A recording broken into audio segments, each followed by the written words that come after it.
I'm sitting here like all of you in shock, in pain. If you ask me a week ago the worst nightmare scenario for Israel, it's even worse. Who believed that we would see in our lifetime a day of such murder and carnage? Since the Holocaust, there was never a day that so many Jews were murdered like this past Saturday. People turn to rabbis and expect us to have words of encouragement, words of inspiration, some answers, but none of us answers. None of us should have answers. None of this should ever make sense to any of us. It's just a few thoughts that I have right now.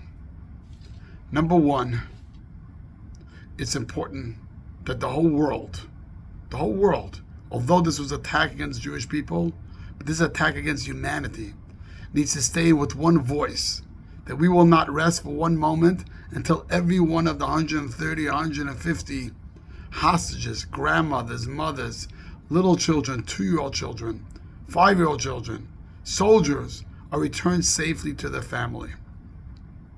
Number two, it's so important to show support for the people in Israel, the land of Israel. If you have friends that are Israelis living in our community, call them up, reach out to them, tell them you're thinking about them. Support causes and organizations that are supporting the civilians and the people in Israel. Pray for the soldiers in Israel. Do everything you can right now to help this country in a time of crisis and a time of war.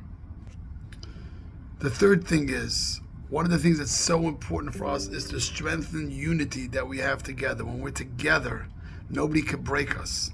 You know, unfortunately, a lot of times in life, we like to put ourselves in a group. The people to the right, they're fanatics, ultra-Orthodox. The people to the left are people that don't care about Israel. The people in the middle are this. You know, we all have our rights, lefts, and middles.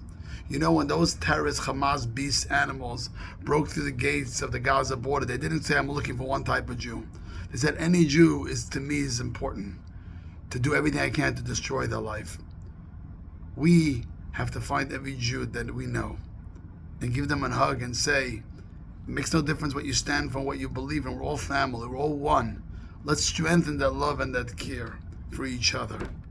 And let's strengthen our love and care for people all over the world. And then I take to the words of my Rebbe, the Lubavitch Rebbe, would tell us, in every time of crisis, what those people try to do is kill that Jewish identity, kill us as being Jewish, hide to being Jewish.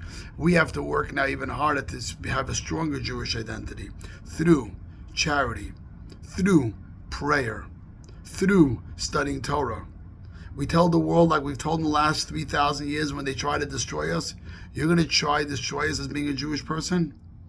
We're going to make sure our Jewish identity is even stronger.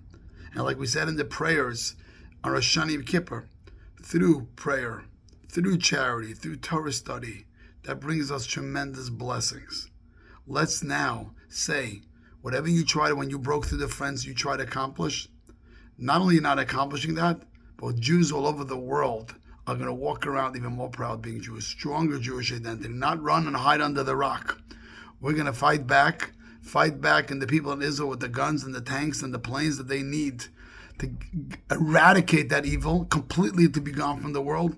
And we in the other parts of the world are going to do our part to make sure that we're going to walk around proudly. It could be in Manhattan, in Miami, in California, in Australia, in Russia, and walk around proudly that I am a Jew, I'll practice as a Jew, Am Yisrael Chai.